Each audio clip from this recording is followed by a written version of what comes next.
Muy bien, pues muy buenas tardes. Es para mí un placer presentar hoy a Íñigo Capellán, que viene de la Universidad de Valladolid.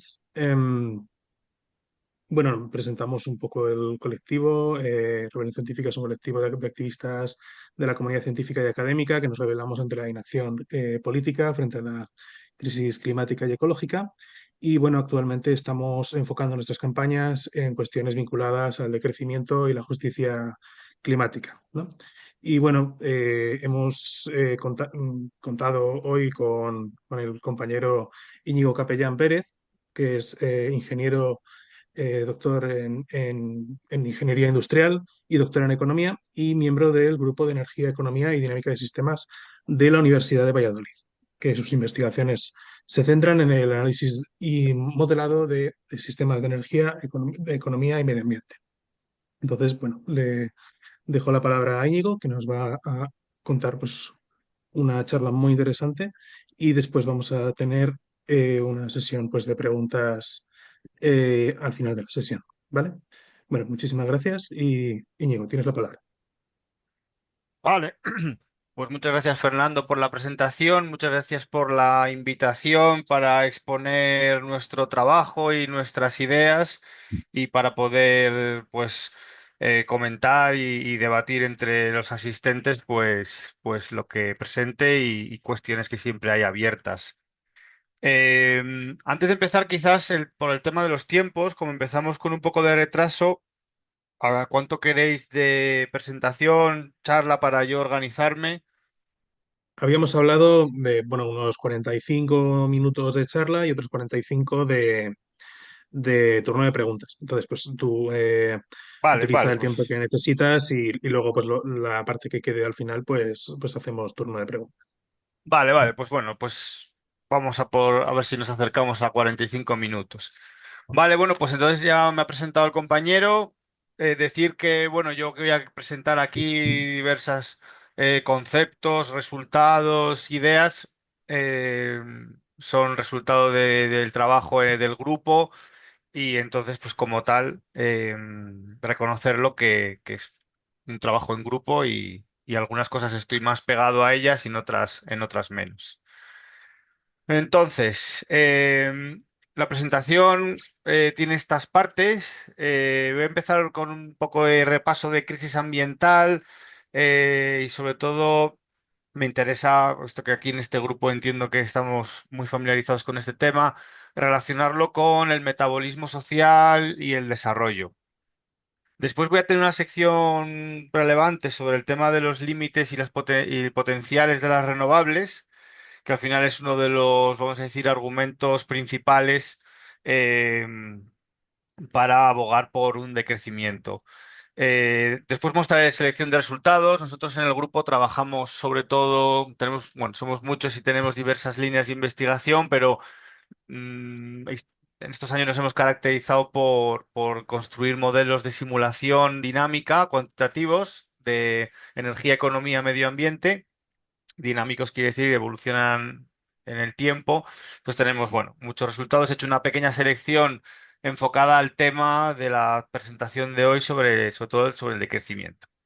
Y luego una serie de conclusiones e ideas finales. Vale. Bueno, a estas alturas supongo que todo el tema de los límites planetarios será conocido en esta audiencia, pero bueno, es fundamental tenerlo constantemente presente, ¿no? Esta es la actualización de este año y aquí se puede ver cómo para diferentes dimensiones de la biosfera, pues hay una estimación sobre cuánto nos hemos, digamos, pasado del nivel seguro, cuánto es el nivel de disrupción en estas dimensiones, que nos da una idea de la huella o del impacto que está ejerciendo la humanidad o bueno, una parte sobre todo de la humanidad, como luego os contaré, sobre el planeta.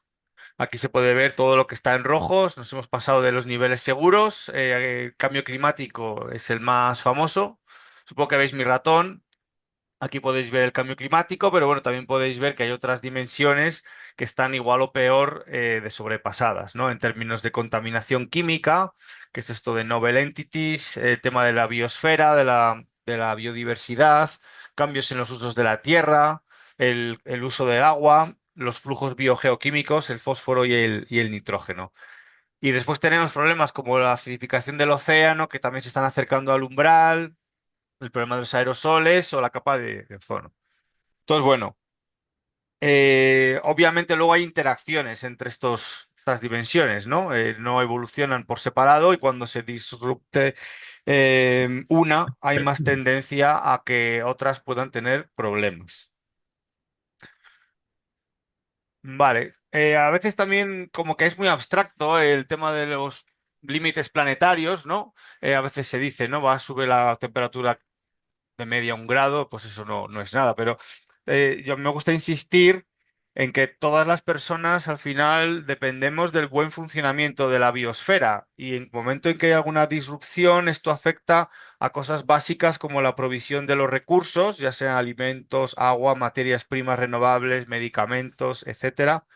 Todo el tema de la regulación de los procesos ambientales, los ciclos del carbono, al final el clima, el problema del cambio climático es una desregulación del ciclo del carbono, ciclo del agua, purificación del aire y del agua, etcétera.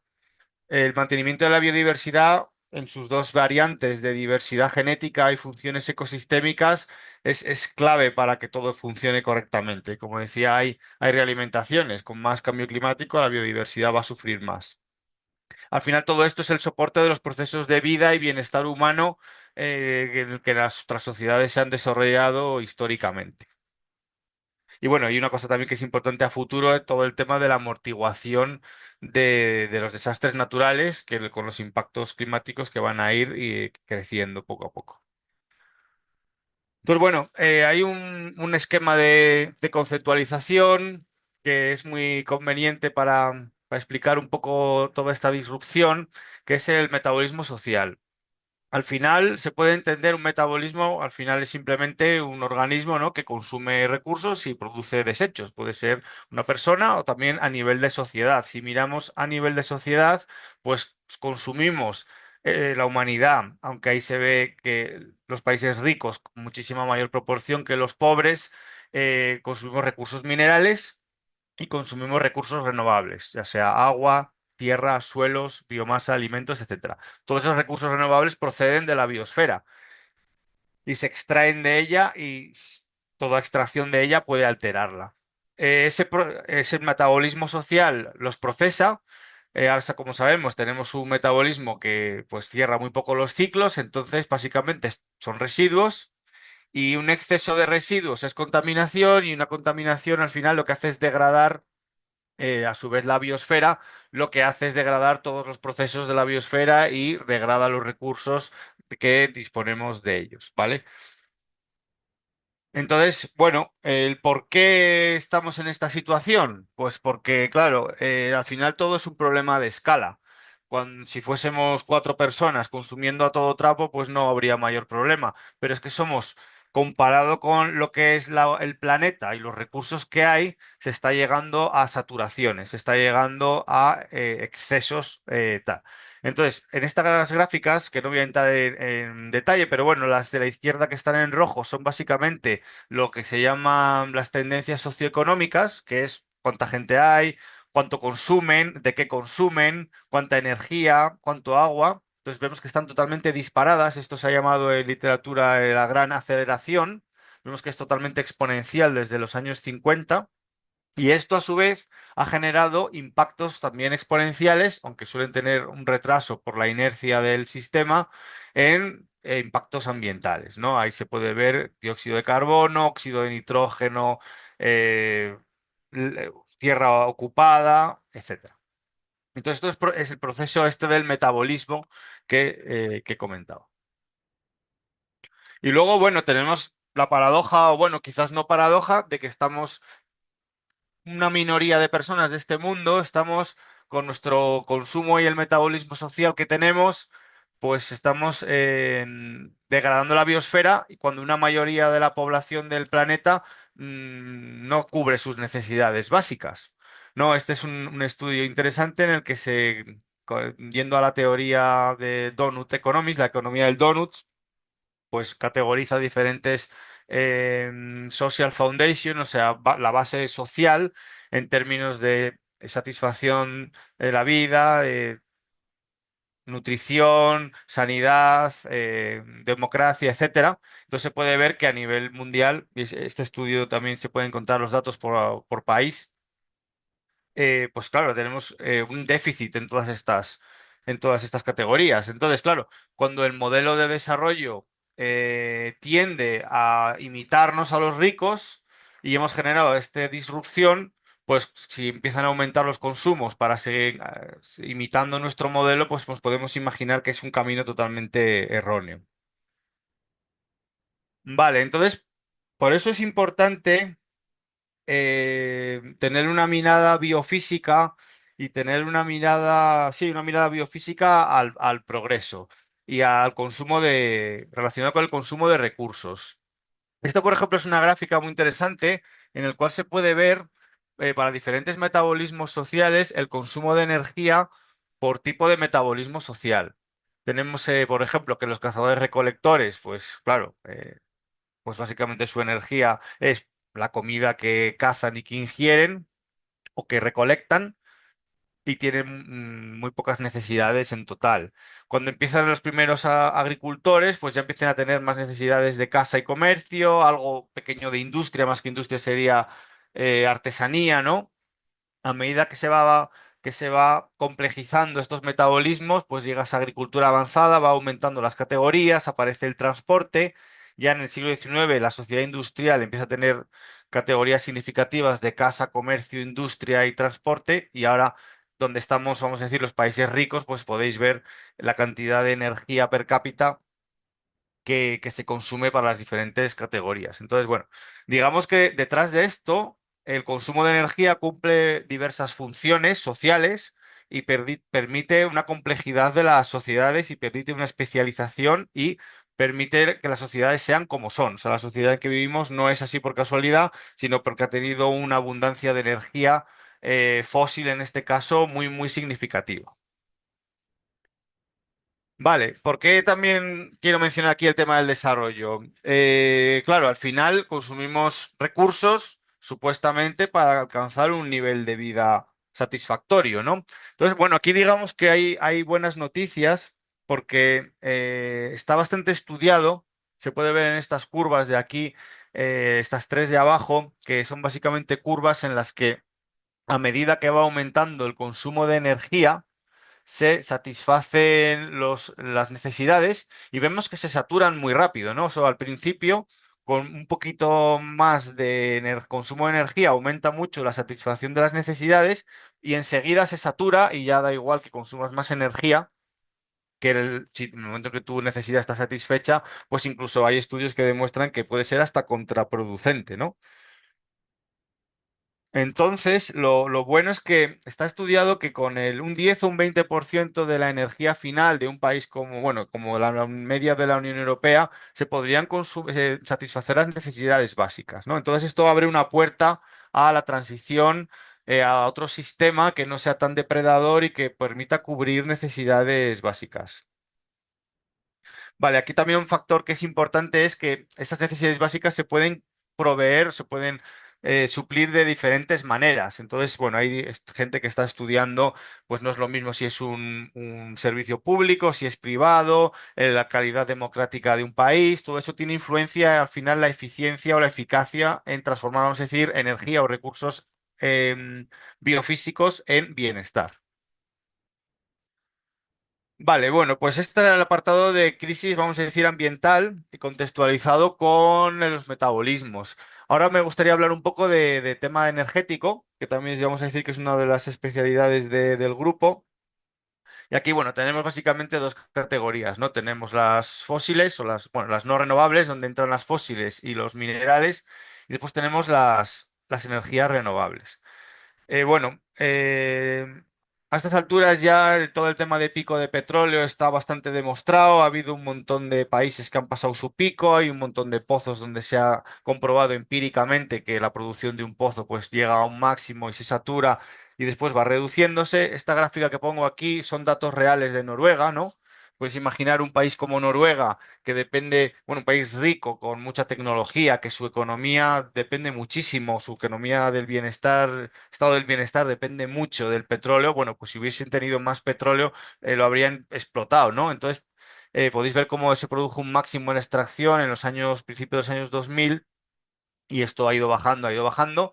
Y bueno, podéis también ver cómo los colores representan pozos individuales, ¿no? Al principio, con 3 pozos sacaban un montón de petróleo y ahora tienen que irse a pozos más pequeños, más dispersos, menos calidad, más coste de ir a por ello, etcétera. Entonces, bueno, esto, el caso del petróleo es el caso más, vamos a decir, más claro, que estamos, el pico está ahí, ha sido el tema del fracking, lo ha revolucionado un poco todo y está retrasando el pico, pero bueno, en recursos convencionales ya hace tiempo que se alcanzó el pico. Los recursos de gas y carbón están sujetos a las mismas restricciones. Se espera que esos máximos geológicos llegarían más tarde que el petróleo.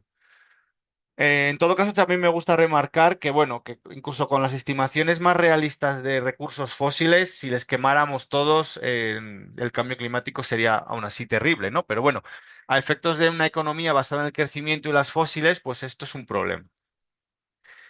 Y luego tenemos las renovables, ¿no? Que voy a hablar más extensamente sobre ellas. Pero bueno, básicamente aquí me interesa remarcar que el paradigma dominante, ¿no? Pues una vez que, por lo menos en la Unión Europea, sí que más o menos está ahora reconocido el problema de la transición energética y de, bueno, sobre todo el tema del cambio climático, pues las soluciones basadas en crecimiento verde, pues son básicamente muchas renovables y sobre todo renovables eléctricas.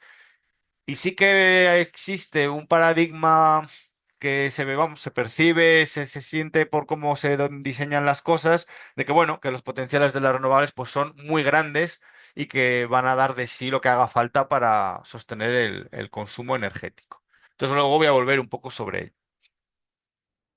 Entonces, bueno, el tema de la sostenibilidad, nosotros lo tratamos de estudiar como es, como lo que es un concepto multidimensional en el que se tienen límites planetarios, por eso trabajamos con modelos globales, eh, no perdiendo de vista las necesidades humanas y teniendo en cuenta los recursos no renovables, tanto energéticos como no energéticos, y las energías, renovables.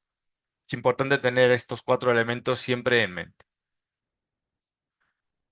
Vale, entonces bueno, como decía, bueno, el enfoque convencional de la transición energética se caracteriza por considerar que las renovables van a dar de sí y además se caracteriza por la hipótesis de que la transición energética va a ser principalmente quitar combustibles fósiles, enchufar renovables y que el resto de la sociedad y del sistema van a permanecer, bueno, no inalterables, pero bueno, en grandes líneas van a seguir funcionando parecido. Entonces, bueno, espero ahora con lo que voy a presentar después es demostrar que esto pues no va a ser así.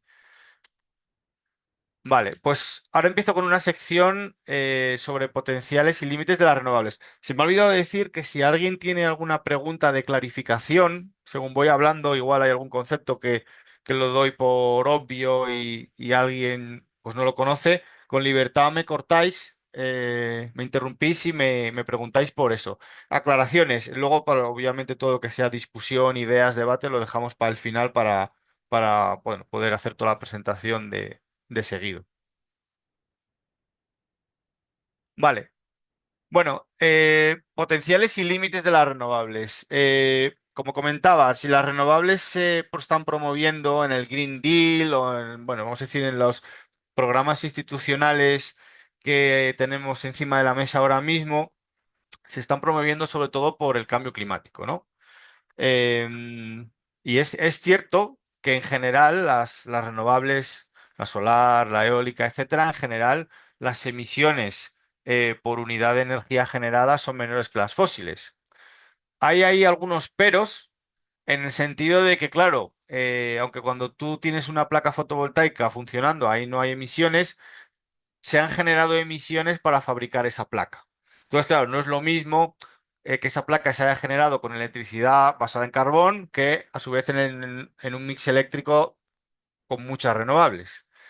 Pero bueno, en general los números sí que salen, sí que salen. Luego hay que tener también en cuenta que hay partes de la fabricación de las renovables que son muy difícilmente producibles con renovables. Aquí pongo un ejemplo para las fotovoltaicas. La arena de sílice hay que fundirla. Esos son, no recuerdo ahora si son más de, creo que son más de 1000 grados, si no 1500. Entonces eso se tiene que hacer con combustible fósil o en su caso con hidrógeno, que es otra historia. Entonces, bueno, pues hay procesos que son más o menos fácilmente electrificables o sustituibles por renovables. Pero bueno, en general podemos decir que sí es cierto que las renovables generan en general menos emisiones de efecto invernadero.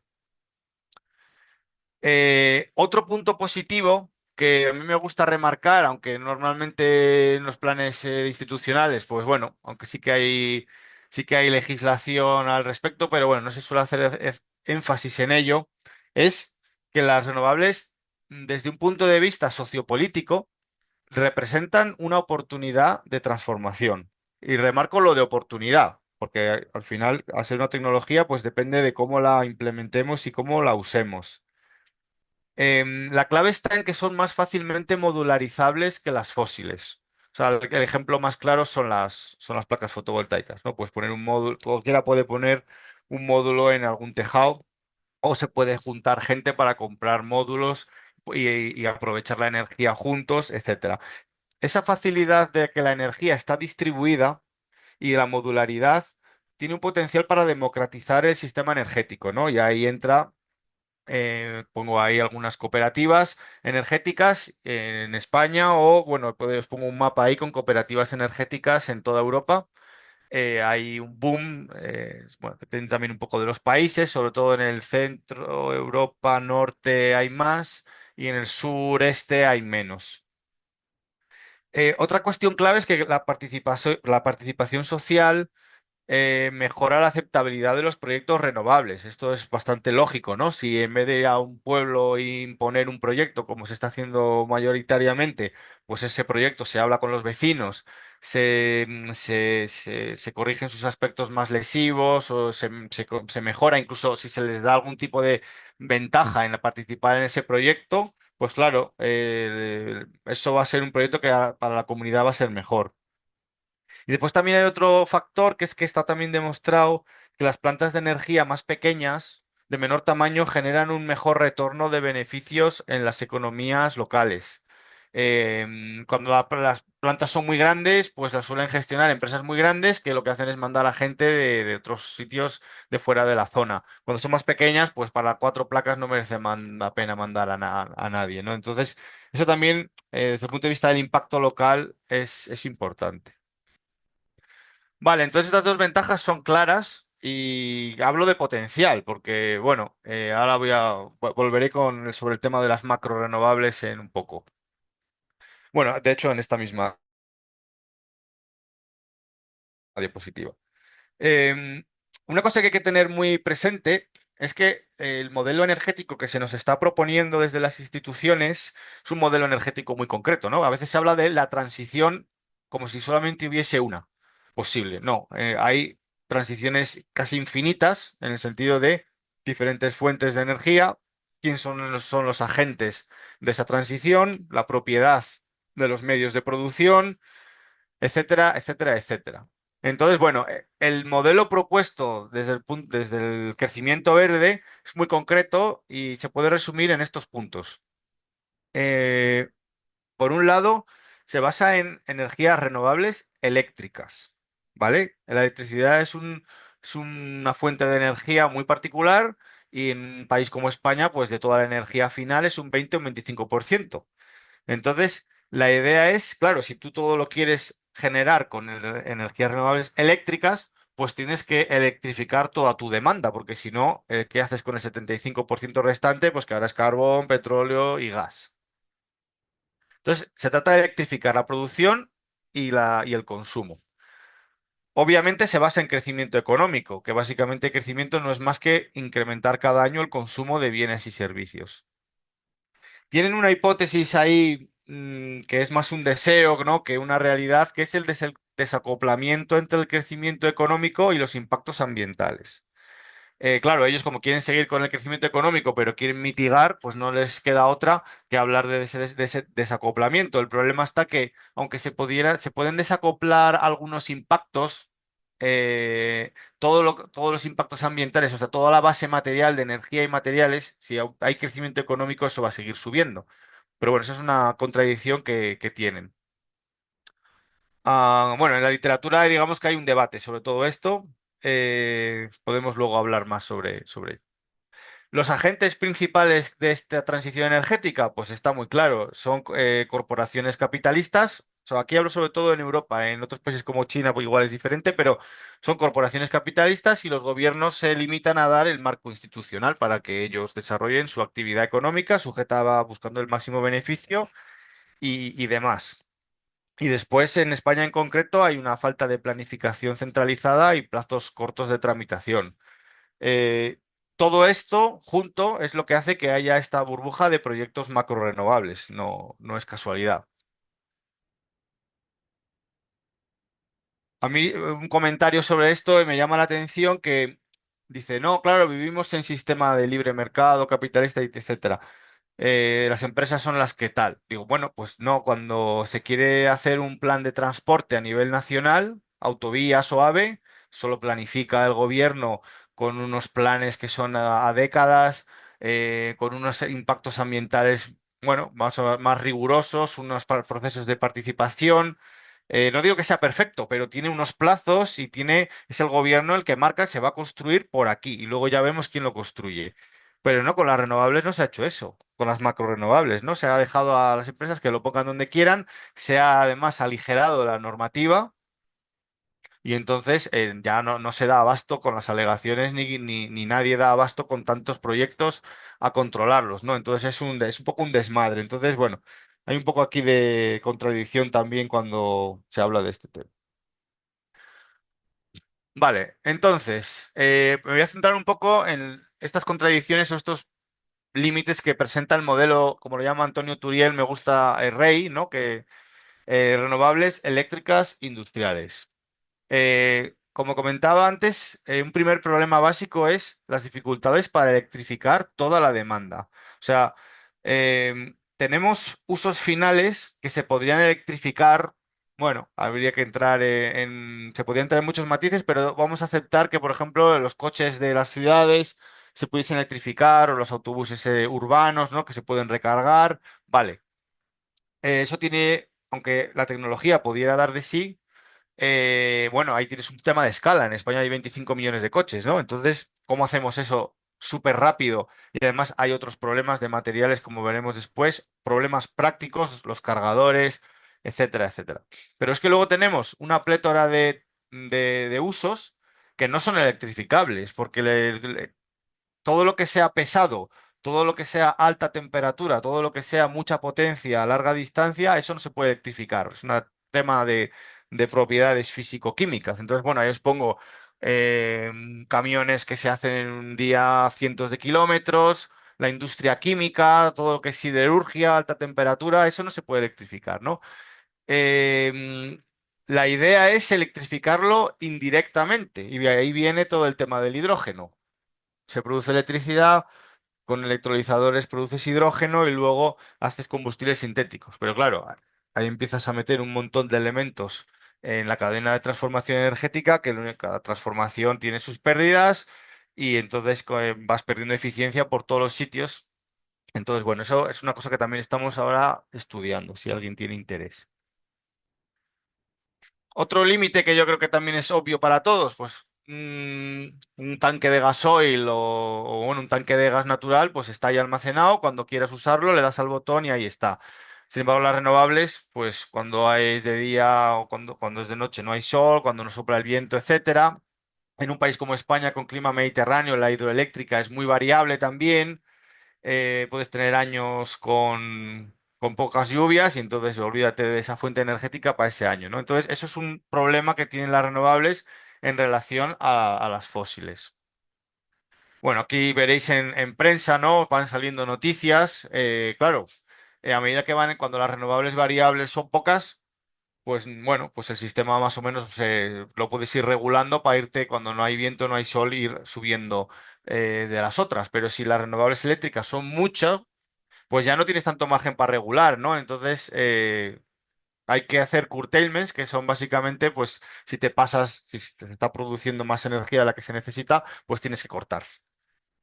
Eso obviamente afecta a la rentabilidad de las empresas y bueno, genera ineficiencias por todos los sitios. Mm, muchos de los proyectos que se oyen energéticos, que no son directamente, vamos a decir, macrorenovables, tienen que ver con este tema de la intermitencia. He mencionado el hidrógeno para electrificar la demanda, pero el hidrógeno también se plantea, por ejemplo, pues para almacenar energía en momentos de exceso. Bueno, ahí os pongo, yo qué sé, baterías eléctricas para almacenar energía, bombeo hidráulico, líneas de alta tensión. Al final, en el estado también hay muchos proyectos de línea, bueno, dentro y con las fronteras, y la Unión Europea sí que está muy detrás de eso también, de aumentar mucho la capacidad de interconexión. Básicamente la idea es que si, bueno, tienes un exceso de energía en un sitio, pues lo puedas enviar a otro lado donde haya déficit, entonces hacer más interconectado todo y demás. Esa es la idea que anda por debajo. Vale, esto voy a pasar un poquitín más rápido. Otros problemas que tienen las renovables en general, pues por ser una energía distribuida, no es una energía concentrada como la minada de los fósiles, pues claro, eso ocupa más territorio, ¿no? Entonces, dependiendo de la tecnología, pues te ocupa unas superficies considerables. Ahí pongo ejemplos de hidroeléctrica, de solar, biocombustibles. El tema de los biocombustibles me gusta siempre remarcarlo porque es bastante paradigmático. La Unión Europea estaba en los años 2000 muy ahí animada con este tema, muchas subvenciones, se construyeron refinerías de biocombustibles, etcétera. Claro, esto ya se había avisado que podía pasar, pero no se estudió y al final pues ha sido a posteriori. ¿Qué ha pasado? Que por fomentar los biocombustibles en la Unión Europea, se han desplazado cultivos que antes se plantaban en la Unión Europea y han fomentado más deforestación fuera de la Unión Europea. Y entonces, claro, tú cuando calculas la huella de carbono de esos biocombustibles, para hacerlo bien tienes que contabilizar las emisiones producidas por deforestación fuera. Eso es lo que se llama emisiones indirectas. Cuando tú haces eso, aquí es un resultado de un informe para el biodiesel de la Unión Europea. En general salía entonces las emisiones como quemar combustible fósil o peor, porque no se han tenido en cuenta esos efectos dominó, esos efectos por vivir en un mundo tan interconectado, ¿no? Y también un mundo que no lo he comentado antes, pero un mundo lleno, ¿no? Mucha gente explotando muchos recursos, estamos por todas partes, entonces cuando desplazas algo en un sitio tiene impactos en otro lado, que no lo veas. Luego está el tema de los materiales. En esto la Unión Europea sí que tiene cierta conciencia. De hecho, tienen este grupo de trabajo sobre materiales críticos y aquí se puede ver cómo los principales sectores que están interesados es renovables, movilidad eléctrica, o sea, prácticamente baterías, y defensa y espacio, ¿no? Entonces aquí podéis ver cómo diferentes elementos, diferentes componentes de estos sectores dependen de diferentes materiales que son considerados, bueno, críticos. Aquí los más críticos pues son bueno, no me sale la traducción, pero bueno. También me gustaría remarcar que la definición de criticidad de la Unión Europea es diferente, por ejemplo, de la que nosotros estamos manejando en los estudios, porque la Unión Europea para ellos es crítico. Si depende mucho, si la economía de la Unión Europea depende mucho de eso, y si además se importa mucho de fuera y si es de algún país o países que sean, vamos a decir, inestables, ¿no? Nosotros trabajamos con una definición de criticidad relacionada con la abundancia geológica. Entonces, nuestra lista de materiales críticos cambia un poco porque trabajamos de esa manera. Pero bueno, esto... Entonces, mm, claro, la transición a renovables y en general a todo el tema electrónico, pues está disparando ciertos materiales y bueno, supongo que muchos habréis oído hablar, si somos de España, el proyecto de la mina de litio en Cáceres, ¿no?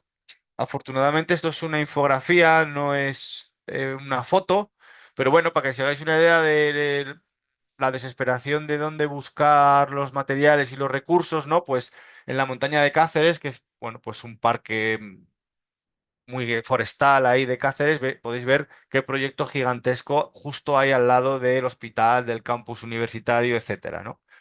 Entonces, bueno, ahora hay un boom de proyectos mineros en general en España, en general en toda la periferia de la Unión Europea, porque la Unión Europea es consciente de que va a hacer falta más materiales, es consciente de nuestra dependencia exterior y entonces quiere, bueno, fomenta varias líneas de trabajo. Una de ellas es la explotación minera dentro de la propia Unión Europea. Vale, también este mapa me gusta porque no hay que ser consciente que al final la explotación minera se va a seguir probablemente haciendo donde se hace históricamente, o sea, en África, en Latinoamérica y en Asia. Pues bueno, creo que se puede aumentar un poco la minería, un poco en casa, pues lo gordo está y seguirá estando probablemente fuera. Bueno, y luego en tema de biodiversidad, que la verdad es que nosotros no somos expertos en este tema, pero bueno, salió este artículo, esta carta en Nature, no, en Science, perdón, firmada por un grupo de biólogos españoles, ¿no? Que bueno, el título yo creo que es bastante indicativo, ¿no? Renewables in Spain threaten biodiversity. O sea, las renovables en España amenazan la biodiversidad, ¿no? Por toda esta falta de planificación que estaba comentando al principio. Entonces, bueno, un poco la conclusión de todo esto, a donde quiero yo llegar, es que a pesar de que aparentemente el potencial de los renovables es enorme, ¿no? Hay mucho viento, hay muchísimo sol, muchos bosques, etcétera.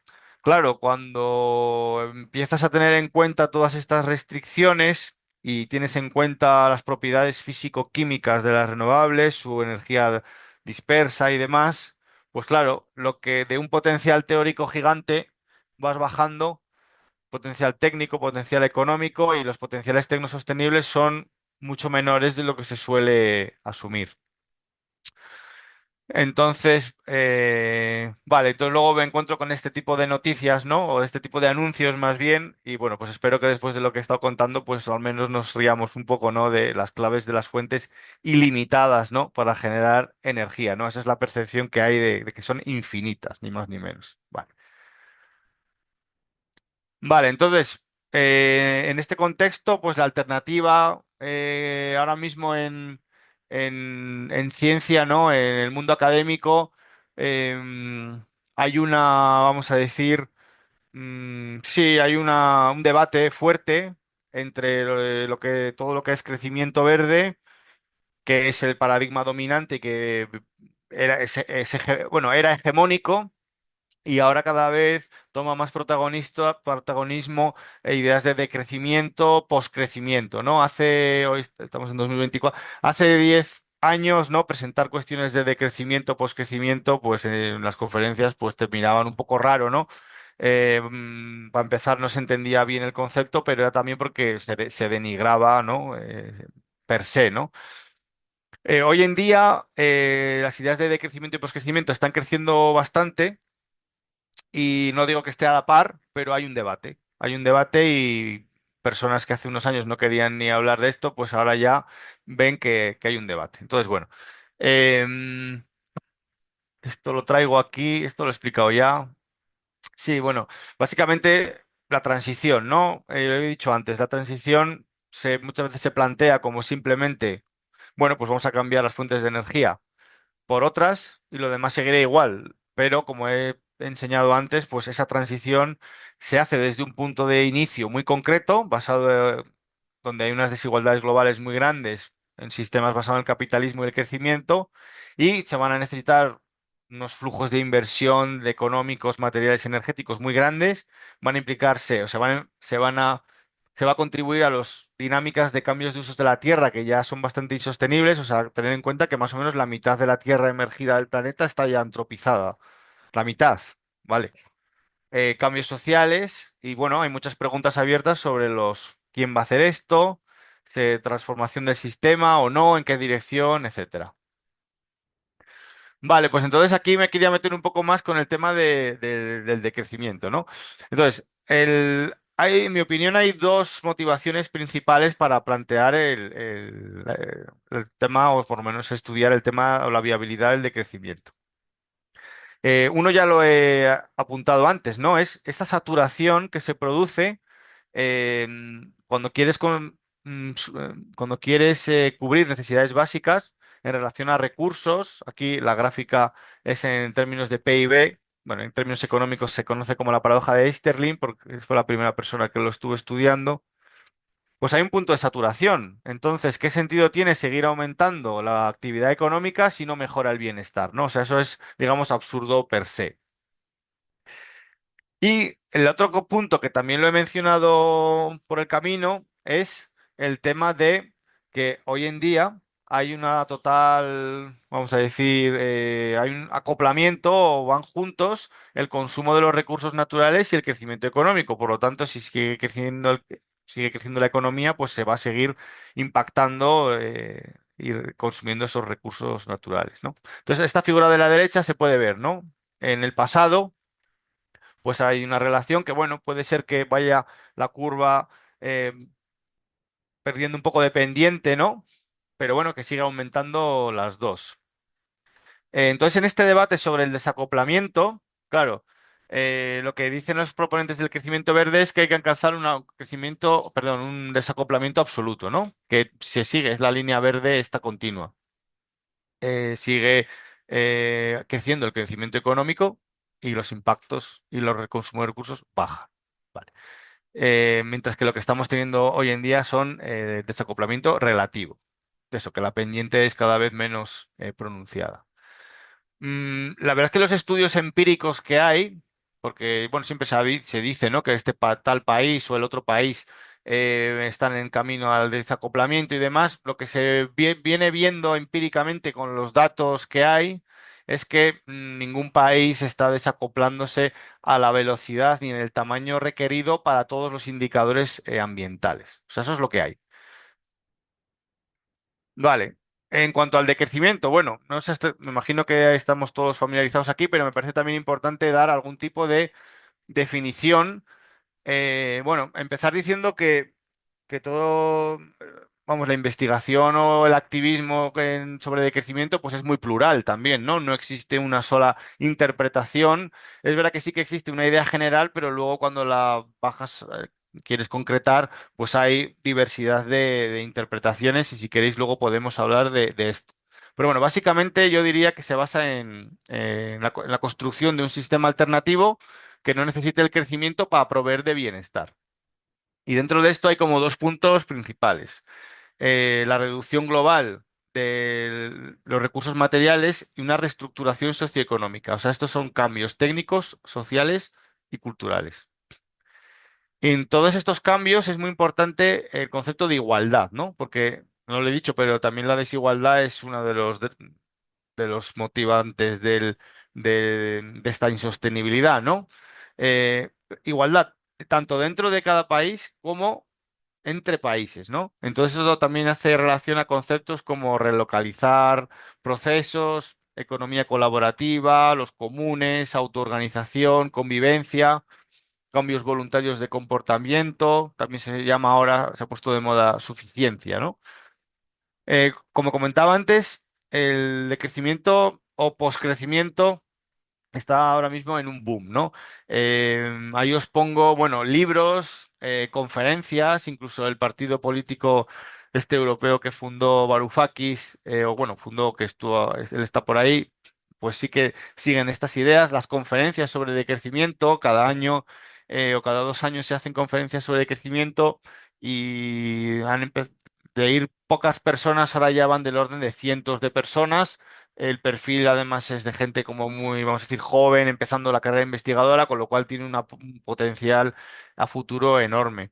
También hubo las conferencias del poscrecimiento en el Parlamento Europeo. Hubo en el 2018, luego en el 2023. Entonces, bueno, ahí también se juntaron cientos de personas en el Parlamento Europeo.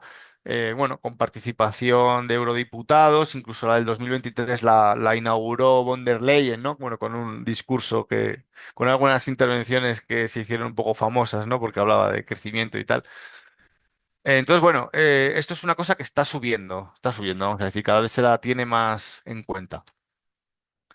Vale, entonces, bueno, ahora son -5, me gustaría dedicar un tiempo a resultados. Son resultados de investigaciones nuestras. Entonces, bueno, he hecho una selección, espero pensando que resultará interesante. Em, este primer ejemplo eh, es un artículo ya, vamos a decir, antiguo para lo que es esto que está avanzando y evolucionando tan rápido, del 2015, casi 10 años. Pero bueno, fue uno de los primeros intentos que hubo en la literatura para intentar cuantificar. Porque claro, se habla de decrecimiento, pero una pregunta clave siempre es ¿cuánto? ¿Cuánto y de qué? Entonces, claro, eso es también una discusión académica que tenemos, eh, de que al final el movimiento de decrecimiento y también académico está dominado por científicos sociales. Cuando digo dominado es que pues por cada 10 papers de crecimiento, pues bueno, 10. Por cada 20 papers de decrecimiento, como mucho habrá uno cuantificando y 19 más, pues vamos a decir, bueno, ciencias sociales especulando con teorías. No, no lo critico, simplemente digo que mi opinión está totalmente desequilibrado, ¿no? Entonces se proponen cosas, pero como no se cuantifican, pues entonces queda inconcreto. Y queda además que a veces te quedas con la duda de si, vale, si es como cuando los políticos dicen, no, pues es que voy a bajar los impuestos y voy a dar más servicios sociales. Digo, bueno, pues ¿cómo lo vas a hacer, no? Porque lo puedes decir, pero a lo mejor en la práctica no te salen las cuentas. Bueno, pues esa es un poco la impresión que teníamos nosotros y entonces quisimos hacer un estudio con un modelo que habíamos construido con restricciones energéticas y demás para ver cuánto habría que bajar el consumo de energía a nivel del planeta para eh, a- para poder alcanzar unos objetivos climáticos, no sufrir restricciones energéticas, y entonces ahí lo hemos dividido en países ricos, vamos a decir, y en países pobres, gente de países ricos y de países pobres, y nos salían este tipo de resultados. En consumo de energía, pues bueno, la media del mundo es esta línea negra y esto es la evolución en el tiempo de consumo de energía primaria. La línea negra es la media mundial, la línea roja es los países pobres y la línea azul son los países ricos. La línea punteada son las proyecciones y nosotros forzábamos con el modelo una convergencia en 2050. Bueno, entonces esto es en energía y dices, joder, pues la media del mundo en energía incluso baja. Pero en términos de producción de bienes y servicios, pues como al final siempre hay eficiencias y cosas así, pues nos aumentaba en términos de ingresos, vamos a decir, dólares per cápita en este caso, a nivel mundial aumentaba, se multiplicaba por 4 para los pobres y se reducía pues 3 o 4 veces para los más ricos, ¿no? Entonces con esto alcanzábamos los objetivos. Es un estudio extremadamente estilizado, con la idea de buscar órdenes de magnitud. Entonces nosotros vemos que, pues mira, nos salía que en consumo de energía los países industriales teníamos que bajar un 70%, más o menos parecido en PIB. Sin embargo, el sur global, con aumentar un 20% de su energía, ya aumentaba su PIB per cápita un 230%, ¿no? Entonces, bueno, va un poco en la idea. Nosotros con el modelo hemos, de alguna manera, sin estar metido en el modelo, la curva esta de saturación, pues la vemos. Vale, esto es una idea del cuánto, ¿no? Y después, otro ejemplo que os he traído es un estudio específico que hicimos en relación a la movilidad. Eh, o sea, como sabéis, bueno, la transición, pues podíamos mirar diferentes sectores, generación de electricidad, generación de energía. En este caso, miramos movilidad sostenible y nos queríamos fijar en por lo menos tres objetivos. Ver cómo podría ser un sistema de movilidad sostenible a nivel mundial, eh, reduciendo emisiones, compatible con los materiales que tenemos y sin un escenario sin crisis energética. Entonces, claro, cuando tú miras, lees sobre decrecimiento, pues sí, en cuanto a movilidad, el decrecimiento, pues propone reducir los kilómetros que se viajan al año o las toneladas que se mueven de mercancías, ¿vale? Propone dejar el coche privado y moverte en transporte público. Si los coches que queden, pues eléctricos. Menos avión y lo que se pueda mover a desplazar a tren, pues en tren. Menos transporte de por camión, relocalizar, etcétera. O sea, todo eso es como conceptualmente bien, pero la pregunta que vuelve es bueno, perdona, me estoy dando cuenta que esto está en inglés, pero bueno, lo estoy contando. Si alguien tiene alguna duda con lo que está escrito, luego me decís.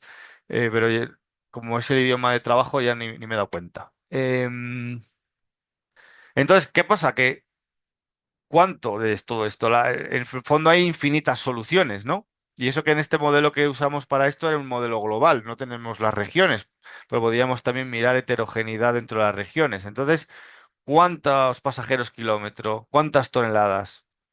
Em, entonces nosotros lo que hemos hecho ha sido utilizar el modelo para dar una propuesta de cómo podría ser esto. Pero como digo, podrían ser diferentes. Lo que hicimos con el modelo, que en este caso es el Medeas Mundo, fue intentar diseñar, bueno, diseñamos varios escenarios de transición siguiendo diferentes paradigmas y vimos qué es lo que salía con el modelo. Los cuatro escenarios que simulamos, el primero es uno de lo que se suele llamar de tendencias. Cuando se trabaja con modelos de simulación, pues al final es un método comparativo, ¿no? No estamos prediciendo nada, sino simplemente decimos, bueno, pues si pasa esto, si suponiendo esto pasará esto y si actuamos sobre ello de esta manera, pues la diferencia es esta, ¿vale? Entonces siempre es importante tener un escenario de referencia que nos sirva un poco de, bueno, de tendencias, qué pasaría si no nadie hace nada con las tendencias actuales. Después tenemos un escenario que es este segundo de EV High, o sea, Electric Vehicle alto, mucho coche eléctrico, mucho camión, bueno, camión no hemos metido, autobús eléctrico, mucha electrificación, todo lo que nos parecía razonable. Este es una, bueno, vamos a decir una salvajada en términos de baterías y demás. Entonces hicimos otro en el que para los transportes urbanos movíamos parte de la demanda a bicicletas eléctricas o motos eléctricas. O sea, básicamente eh, transportes ligeros eléctricos. Y luego hicimos uno que ya directamente es el de decrecimiento, en el que sobre el anterior redujimos toda la necesidad de transporte, redujimos bastante. Si alguien está interesado en las cantidades, lo puedo buscar. Y ahí sí que miramos también de reducir más el transporte aéreo, por ejemplo, que el terrestre. Claro, como estábamos mirando, estamos interesados en disponibilidad de materiales, pues hemos también hecho algunas hipótesis sobre reciclado de materiales. Básicamente hemos asumido tasas altas en 2050 para ver en un escenario más optimista a ver qué podríamos encontrarnos. Vale, pues estos son resultados del modelo. Y este es el tipo de resultados que solemos obtener. Estas son las emisiones del transporte a nivel mundial. Hasta el 2020, pues son las históricas, y luego a partir de 2020, porque este es un artículo que se publicó en 2020, 2019, em, pues ya divergen, ¿no? La línea roja es el escenario de crecimiento. Pues obviamente este, como lo hemos diseñado para que cumpla objetivos, pues cumple la reducción de objetivos, la reducción de emisiones. Y luego tenemos aquí, por ejemplo, el amarillo sería como las tendencias, el azul, perdón, el verde sería el de mucho coche eléctrico y el azul sería en el que hemos metido transporte ligero electrificado. Bueno, podemos ver que más o menos a medida que vamos metiendo más medidas, se reducen las emisiones de transporte, o sea que eso más o menos parece lógico. En términos de PIB per cápita, esta gráfica es bastante interesante porque tenemos tres escenarios que están orientados al crecimiento y después tenemos el de decrecimiento. Y lo que vemos es que estos tres escenarios que remarco ahí, que están en principio dependen del crecimiento, vemos que ninguno de ellos, por tema de restricciones energéticas, es capaz de seguir con el crecimiento del PIB esperado. Entonces, bueno, esto nos dice que esos escenarios son unos escenarios de crisis, recesión, que bueno, el modelo no está preparado para capturar endogenizar o internalizar todas esas dinámicas, pero el modelo nos detecta ahí un punto de cuidado. Y aquí se ve lo que bajaría el PIB per cápita del mundo para ser compatible con las reducciones de pasajeros kilómetro y toneladas kilómetro. Vale, y aquí viene una serie también de gráficas interesantes haciendo el foco, poniendo el foco en el escenario específico de decrecimiento, ¿no? Esta primera gráfica son el número de vehículos en todo el mundo por tipo de vehículo. Entonces, bueno, aquí se puede ver que hasta el 2020, básicamente, hay tres colores que dominan, ¿no? Tenemos el azul oscuro, que son básicamente los coches, los turismos. Tenemos el azul este, que no es el más clarito, pero es más claro, que son básicamente motos. Y el amarillo son motos eléctricas. O sea, como podéis ver, hay un boom ya de motos eléctricas. Esto está ocurriendo en Asia. Lo que pasa es que esto no lo vemos en Europa. De hecho, cuando estábamos recolectando datos nos sorprendió bastante y es así. Entonces, básicamente es eso, que cuando sales a la carretera es lo que ves, coches y motos. Cuando simulamos, vemos que las motos eléctricas se comen a las motos pues, de combustible fósil. Y los coches, claro, no lo hemos sustituido por coche eléctrico, porque si no tenemos problemas de diferente tipo. Lo hemos sustituido por lo que es verde, que son las bicis y motos eléctricas, pues, perdona, son las bicis eléctricas, y lo naranja, que es, lo naranja sí que es coche eléctrico. Si vemos este mismo escenario, en vez de número de vehículos, en consumo de energía por tipo de vehículo, pues vemos aquí también cosas interesantes. O sea, seguimos viendo este azul oscuro es la gasolina y el diésel de los coches. Y aquí vemos que con los azules claros se ha cambiado un poco, ¿no? Claro, puede haber muchas motos, pero es que una moto consume muy poco. Este azul clarito que aparece aquí, que era muy pequeñito en la anterior, son los camiones. Y esto es muy interesante porque, claro, muy poquitos camiones consumen una cantidad de energía descomunal, porque están básicamente funcionando constantemente o mucho más que los coches que sabemos que están de media aparcados más de un 95% del tiempo. Entonces, claro, los camiones se electrifican mal, de hecho en este estudio no lo hemos considerado. Entonces, básicamente, la reducción esta del color azul es relocalización de la economía. Vale, bueno, pues como decía, esto es una interpretación nuestra o que básicamente es jugando con el modelo, extraer un escenario que cumpla con esos objetivos. Se podrían conseguir otros, como decía. Después hicimos una continuación del trabajo focalizando, poniendo el foco en los materiales. Porque claro, en el anterior estudio lo que nosotros mirábamos era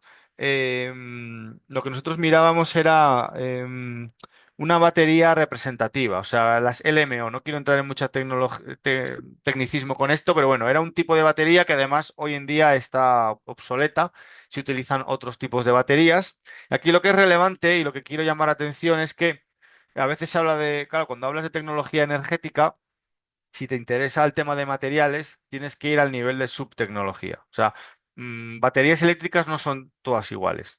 Aquí tenemos, por ejemplo, diferentes tipos, aunque todas dependen de litio. Hay algunas que tienen níquel y cobalto, que son unos materiales críticos y escasos, y otras no lo tienen. Las que no lo tienen, como la LFP, pues tienen muchísimos más otros materiales y entonces generan o tienen otras restricciones. Entonces, bueno, básicamente rehicimos el análisis afinando o poniendo la lupa en los materiales. Esto lo voy a pasar un poco más rápido para no alargarme excesivamente y tener tiempo para discusión, pero bueno, a mí lo que me interesa aquí remarcar es que cuando corres el modelo y obtienes resultados, al final lo que ves es la demanda acumulada de materiales para cubrir esa demanda de transporte electrificada y también tienes, por supuesto, la demanda del resto de la economía. O sea, se va a seguir demandando cobre para otras cosas que no tienen que ver directamente con la energía. Entonces, bueno, aquí podéis ver que para el cobre, pues bueno, en el escenario de crecimiento, pues estas barras están en proporción a las reservas. No sé si lo veis un poco pequeño, quizás, pero bueno, son básicamente cuánto de las reservas que hoy están bajo tierra cuántas se comería ese escenario. Entonces, aun en el escenario de decrecimiento diseñado, nos comemos todas las reservas de cobre a 2050. Y eso que es un escenario que es bastante, vamos, que no es blando, no es suave. Entonces, bueno, esto es lo que a mí me interesa. Aquí remarcar que, aún así, no solo el cobre, sino para el cobalto, el manganeso, el níquel y el grafito, nos estamos comiendo las reservas. Entonces, bueno, como decía, también hay que tener en cuenta que hay mucha incertidumbre con las reservas y tampoco quisimos aquí ir más allá, sino, bueno, avisar de que el tema de los materiales pues va a ser un problema. Vale, entonces ya paso a concluir.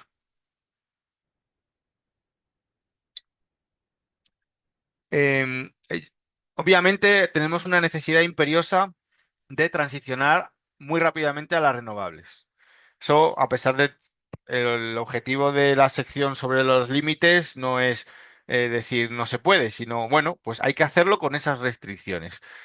La paradoja que se produce es que cuanto más rápida sea esa transición, pues mayor será la presión sobre la viabilidad del sistema. En términos de inversiones, bueno, esto no lo he comentado, pero si alguien quiere lo podemos hablar luego, la tasa de retorno energética, requerimientos materiales, necesidad de gestionar la variabilidad, etcétera.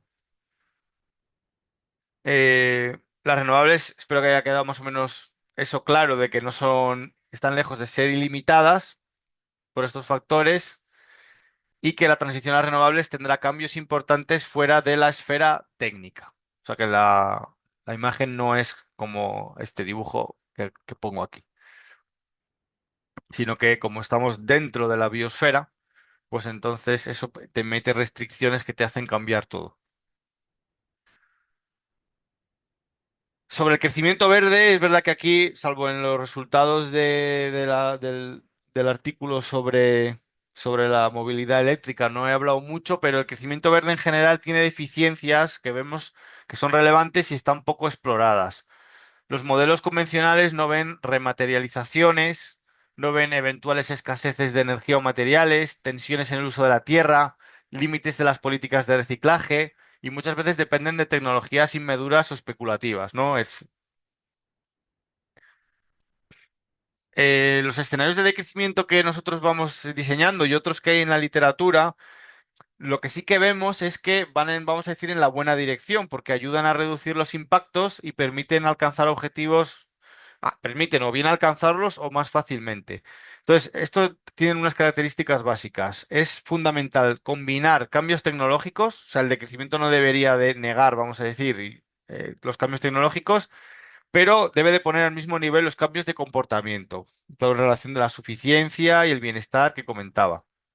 Tener muy presente que las renovables son una oportunidad de democratización de los sistemas energéticos. O sea, esto es una cosa que ahora mismo pues no está siendo así, pero por sus características representan ese potencial. ¿Qué ocurre también con el decrecimiento?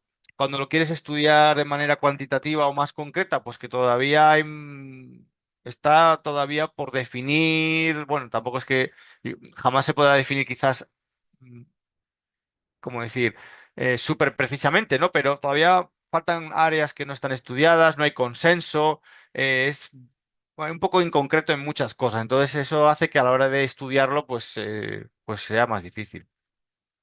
Bueno, y una conclusión general de la presentación es que obviamente si el problema de la transición no es un problema técnico, pues es un problema sociopolítico, pues entonces hay que tener en cuenta eso, ¿no? Que hay participación y todos los niveles antes de tomar decisiones. Sería lo deseable. Bueno, pues yo hasta aquí es lo que tenía preparado para hoy con vosotros y vosotras, así que muchas gracias por vuestra atención. Me he alargado un poquitín más, pero bueno, estoy disponible para preguntas o debatir o bueno, alguna cosa que no estéis de acuerdo, lo que sea. Muchas gracias. Vale. Muchas gracias, Íñigo. Pues ahora, si queréis, abrimos un turno de preguntas. ¿Quién quiere comentar algo? Vais tomando la palabra, levantando la mano y os voy dando turno.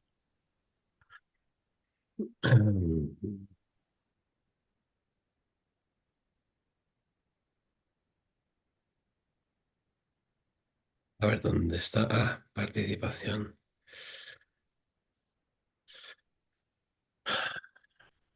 Sí, Lena.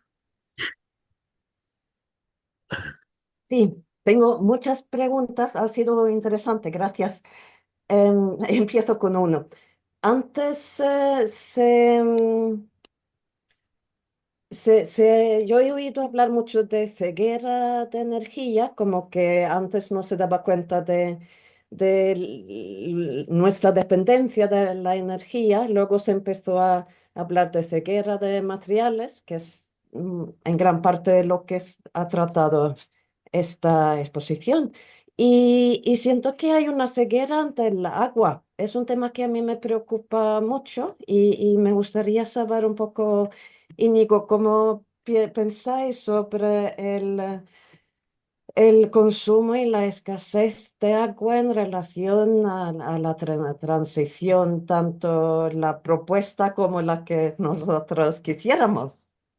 Ujú. Vale.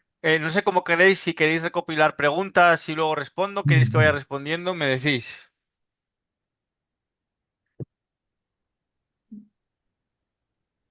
Como queráis, si quieres ir respondiendo brevemente a cada una de las preguntas.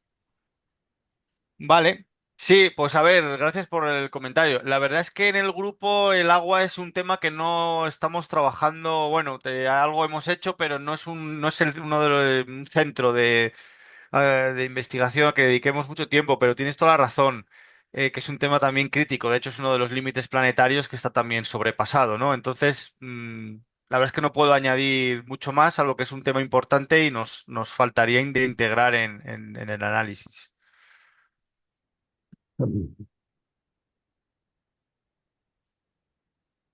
Muy bien, pues Luis González Reyes. Ah, no, Pérez, no soy Luis, no soy el Pérez, Reyes. perdón, Sí, pensaba que era bueno, Reyes. muchas gracias, Íñigo. Sí, a veces me confunden con él.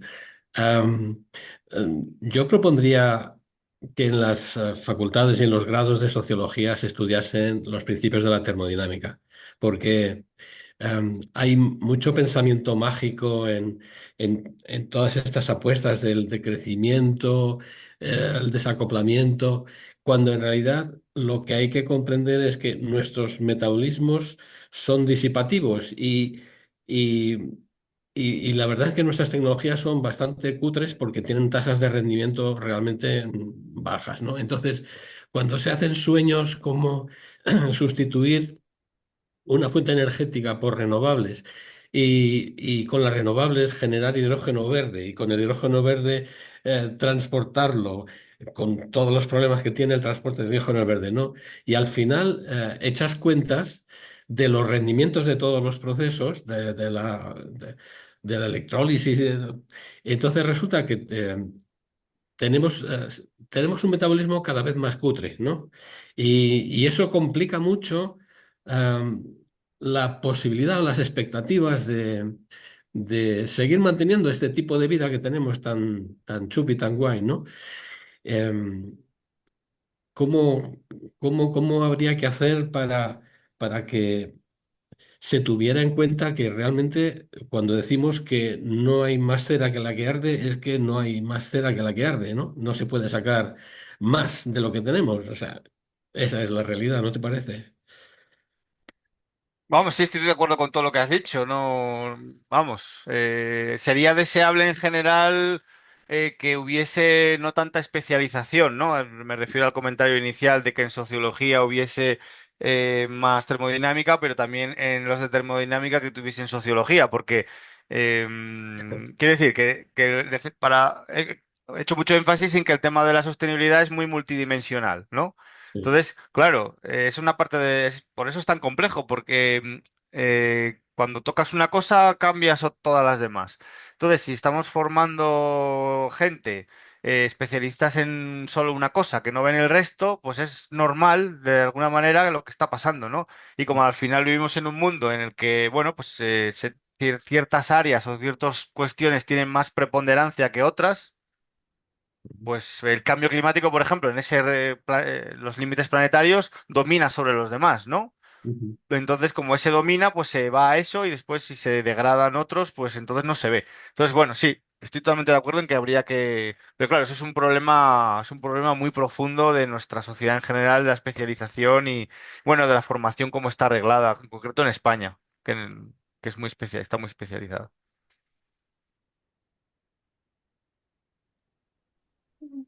Gracias. Autor. Mm. Aitor. Buenas.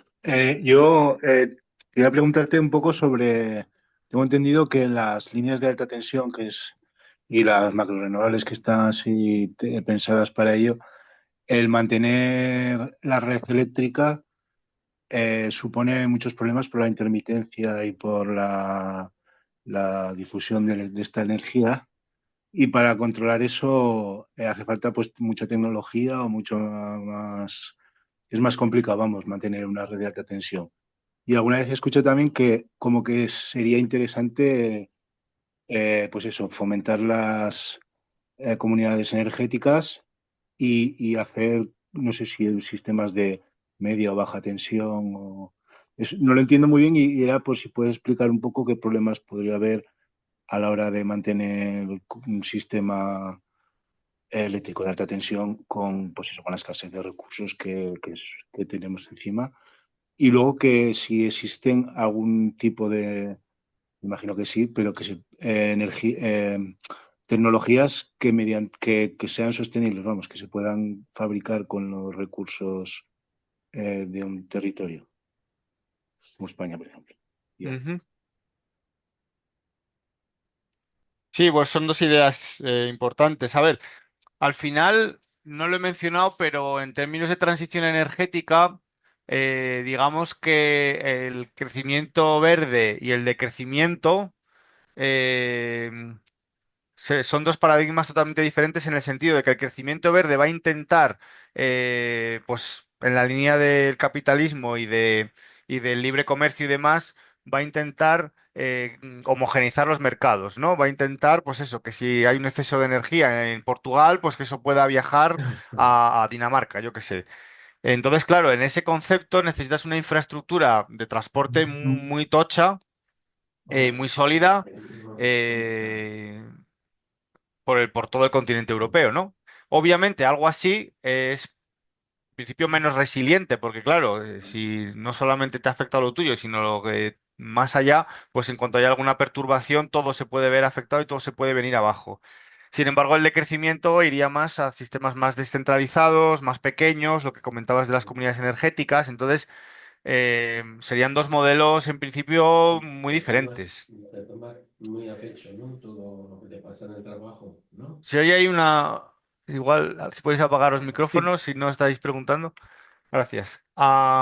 Sobre los problemas de las líneas de alta tensión con la intermitencia, claro, la verdad es que es un tema eso bastante técnico que no controlo.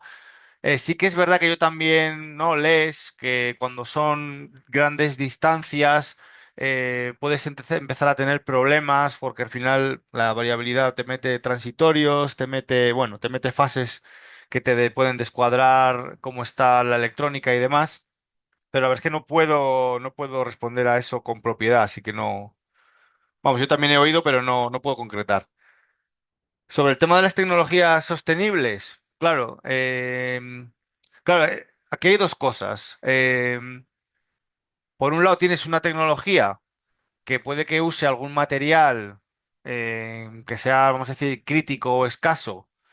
Bueno, pero es un problema de escala, ¿no? Si tenemos pocas, por ejemplo, yo siempre para el tema del transporte digo, bueno, podemos tener coches o que eléctricos o vamos a decir ambulancias que se muevan con batería eléctrica, ¿no? Creo que eso sería una especie de mínimo de que poder transportar en una urgencia a alguien de un sitio a otro y entonces eso sería unas necesidades de litio, de níquel y de cobalto, pues que serían muy pequeñas y que a lo mejor serían asumibles a nivel social por las ventajas que te reporta, ¿vale?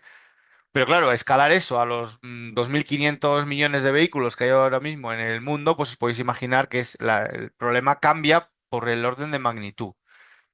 Eso por un lado. Pero luego puedes tener tecnologías que directamente no dependan de ningún material crítico.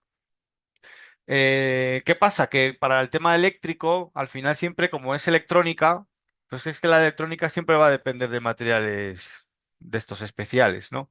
Entonces, y esto vale para la informática y por eso ahí la Unión Europea hablaba de defensa y no sé qué más hablaba, pero bueno, todo lo que es informática y tal está relacionado. Eso es lo que te puedo así decir. No sé si te he respondido. Sí, sí, en lo que has podido, sí, perfecto, gracias. Vale. Vale, muy bien. Pues Juan Miguel. Hola, buenas tardes. ¿Se me escucha? Sí, buenas tardes. Vale. Bueno, muchas gracias por lo que nos has estado comentando y he caído en dos cosas que has dicho en tu exposición. El problema de las escalas. Cuando estás hablando de los modelos que habéis planteado para analizar el decrecimiento, las tendencias actuales o cosas intermedias con pequeñas modificaciones, lo que he visto es bueno, me he preguntado si en vuestros modelos hay suficiente información y entradas de datos como para analizar el cambio que supondría pues dejar los vehículos que tenemos actualmente por motos eléctricas porque claro, todo eso supone una transformación de unos vehículos en otros o descomponer completamente los que ahora tenemos, reutilizar materiales. Y como supongo que habréis leído, pues gente como Alicia Valero, cuando habla de Tanatia, ¿no? De lo que hemos estado haciendo con los materiales en este planeta, extrayéndolos de una o dos o tres minas y repartiéndolos por toda la superficie del planeta, pues eso supone una dificultad muy, muy grande. Entonces, no sé si, bueno, querría saber cómo habéis contemplado eso en vuestros modelos y qué viabilidad le veis a esta dificultad de transformación. Sí, es un punto muy bueno. A ver, nosotros, digamos que en el modelo eh, no, ¿cómo decir? No tenemos los materiales de todo. Vamos a ver, por ejemplo, cuando comparamos un coche convencional, gasolina o diésel, con un coche eléctrico, los materiales que estamos contabilizando ahí son los de la batería y el cobre adicional porque tienes que cablear todo el coche. Bueno, tenemos también los materiales de los cargadores. Entonces digamos que no tenemos el resto de materiales del coche. Entonces jugamos con el tema de la batería y el cobre. Entonces no vemos eso que estás comentando, no lo vemos. Sin embargo, sí vemos todo el tema de la batería y sí que tenemos modelado, bueno, pues que al final cuando un coche o una batería llega al final de su vida útil, pues hay una parte, dependiendo de las tasas de reciclado, que eso sí que es una variable de escenario, pues si reciclas más, eso luego vuelve, digamos, puede volver a ser utilizado en producción. Si la tasa de reciclado es más baja o es cero, pues no vuelve nada a producción y todo hay que minarlo. O sea que digamos que para los coches sí que está así. Para las renovables tenemos todos los materiales. Entonces ahí sí que lo tenemos más preciso. Pero bueno, ese es un área de, la verdad, de constante mejora porque, claro, hay muchas tecnologías y muchos materiales siempre se puede ir afinando más.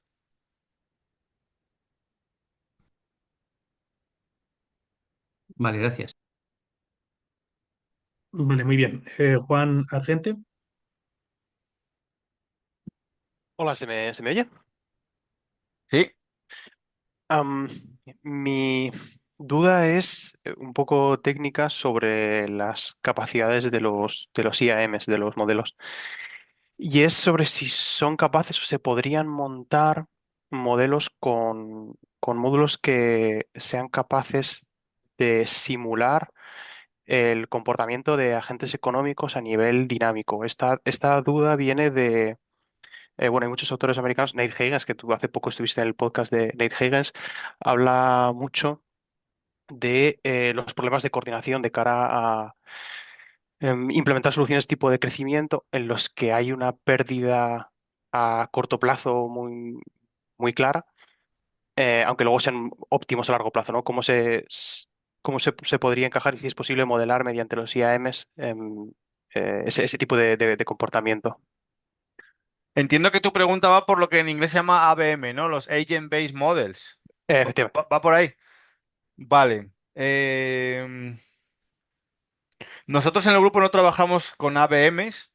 Pero en principio se podría trabajar. Lo que pasa que lo que nosotros lo que sí que anticipamos es que hay un problema técnico porque nuestros modelos ya son bastante pesados. O sea, no he sacado ningún diagrama de cómo, qué componentes tienen, pero bueno, tardan del orden de minutos en simular.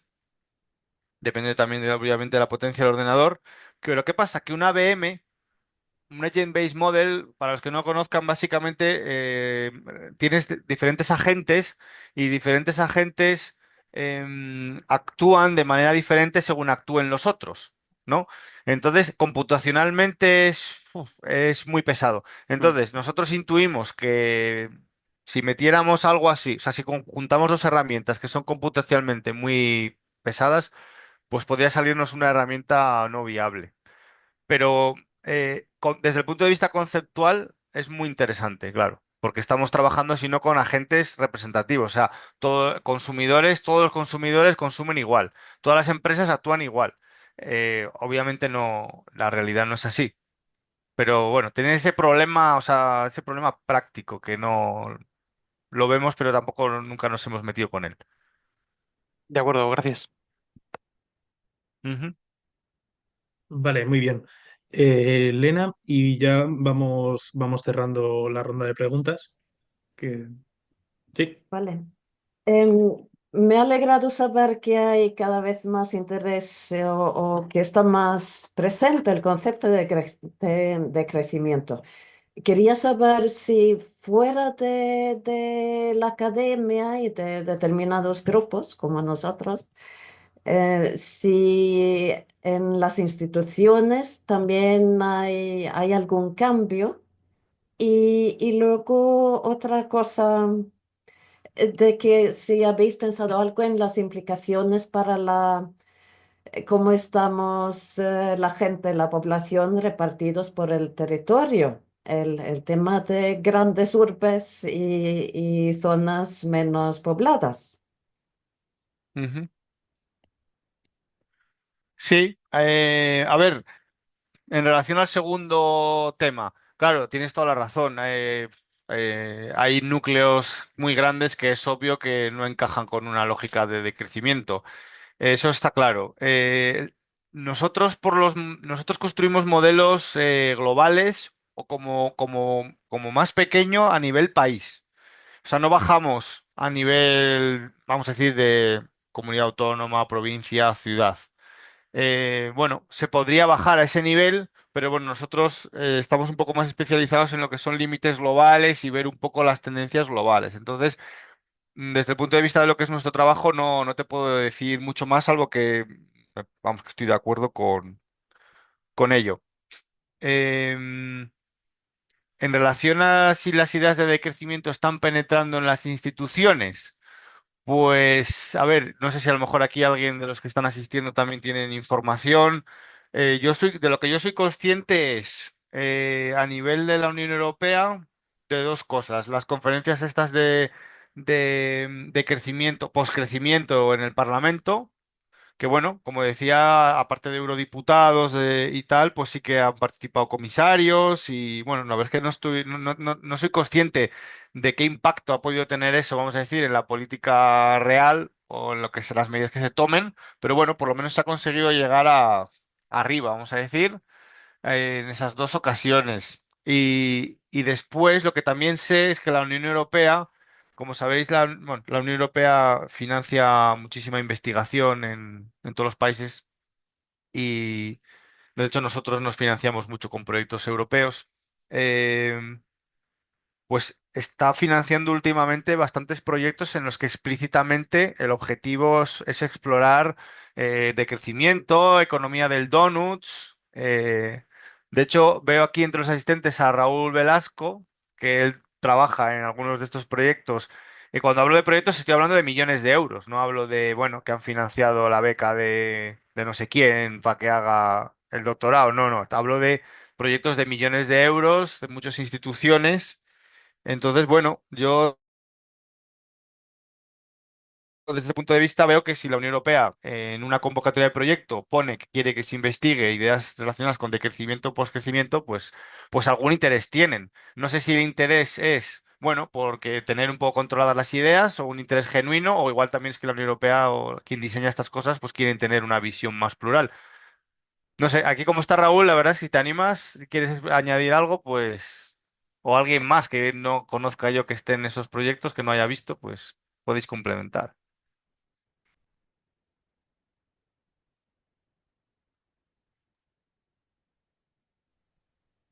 Sí, no sé si Raúl quiere comentar algo. Lo he puesto en un compromiso ahora. Igual no puede. Bueno, Vale. Pues si quieres, Ángela, brevemente y ya cerramos la sesión.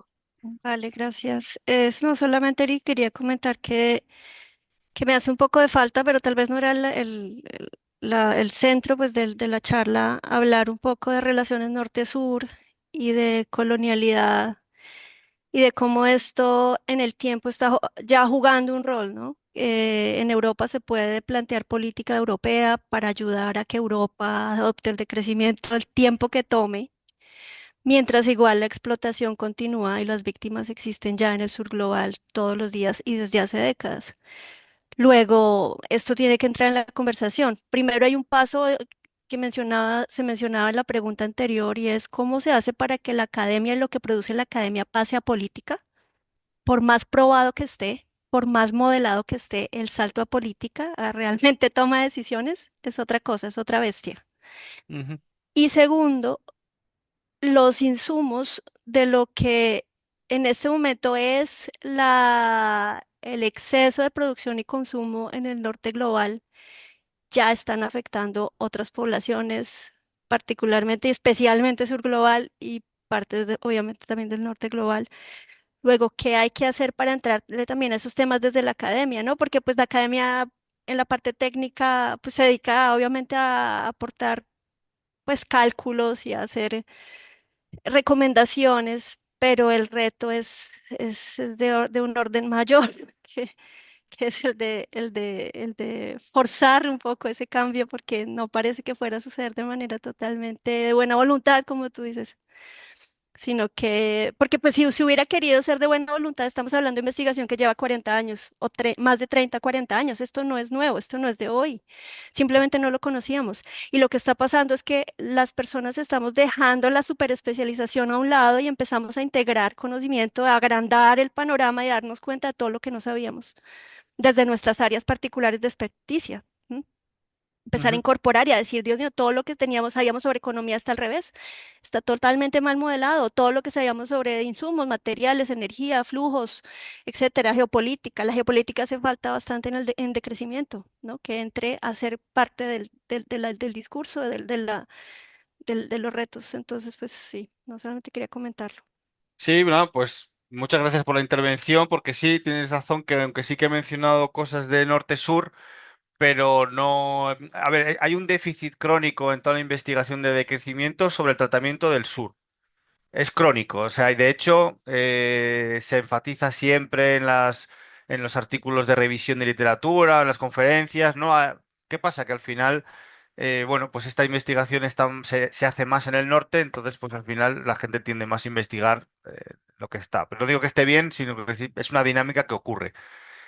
Por eso también he enseñado estos resultados de comparando norte con sur, que es totalmente muy estilizado, pero bueno, sí, o sea, estoy de acuerdo que hace falta enfatizar más. Lo que yo veo es que sí que empieza a haber investigación que está relacionando poscrecimiento en el sur con posdesarrollo. Entonces, bueno, por ahí hay gente trabajando, ¿eh? Hay gente trabajando y lo mismo pues podía ser una idea de un seminario específico que yo la verdad no controlo este tema, pero que sé que hay gente trabajando. Y en cuanto a lo de, claro, el salto a la toma de decisiones, claro. Aquí el tema está que se lleva, como bien dices, estas investigaciones no son nuevas, o sea, aunque ahora se llama como de crecimiento, pero antes tenía otros nombres o nombres parecidos, con conceptos muy parecidos. El tema está que, claro, si los que mandan esto no les interesa, pues entonces pues hay que o bien hacer que les interese o cambiar a los que mandan. Pero yo ahí, digamos que no es, ahí entra ya el activismo, diría yo, porque nosotros como académicos, quiero decir, que al final muchos de nosotros tenemos diferentes, ¿cómo decir? ahora estoy aquí como de la universidad, pero otro día puedo estar como activista en otro sitio, ¿no? Pero el mundo académico funciona como funciona. Tiene sus restricciones, sus procesos, porque una de las cosas de la ciencia que yo creo que es un problema muy grande para todo la crisis que tenemos encima es la lentitud. O sea, desde que tú conceptualizas una investigación hasta que está publicada, pueden pasar como mínimo 2 años.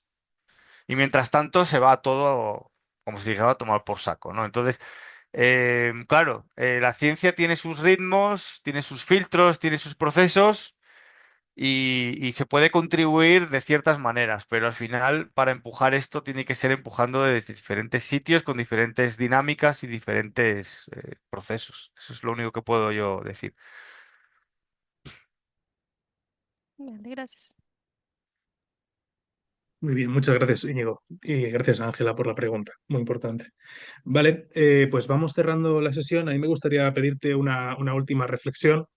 Si quieres mandarle un mensaje a la ministra de Transición Ecológica, Sara Ageasen, eh, sobre cuáles son las ventajas de adoptar una perspectiva decrecentista en la transición ecológica en España frente a un modelo de capitalismo verde o crecimiento verde. ¿Se lo vais a enviar de verdad? Tenéis...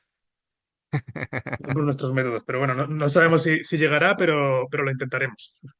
Bueno, a ver, yo creo que es una cuestión ya de sentido común. Cuando tienes incertidumbre ante el futuro, pues si no sabes cómo va a venir y si tienes varias opciones y sobre todo la que se está barajando ahora como más, bueno, la que está institucionalizada, es vulnerable o no es perfecta, pues si estás en un cargo de responsabilidad pública, pues lo mínimo que tendrías que hacer es considerar las opciones viables y las opciones que parecen razonables a los expertos. Entonces, bueno, pues eh, simplemente como estrategia de adaptación, estrategia de adaptación al futuro y a la incertidumbre. Eso es lo que se me ocurriría decir. Porque no tiene ningún inconveniente el considerarlo. Sin embargo, el no considerarlo sí que tiene inconvenientes. Eso es lo que le diría. Pues muchísimas gracias, se lo intentaremos mandar a la ministra.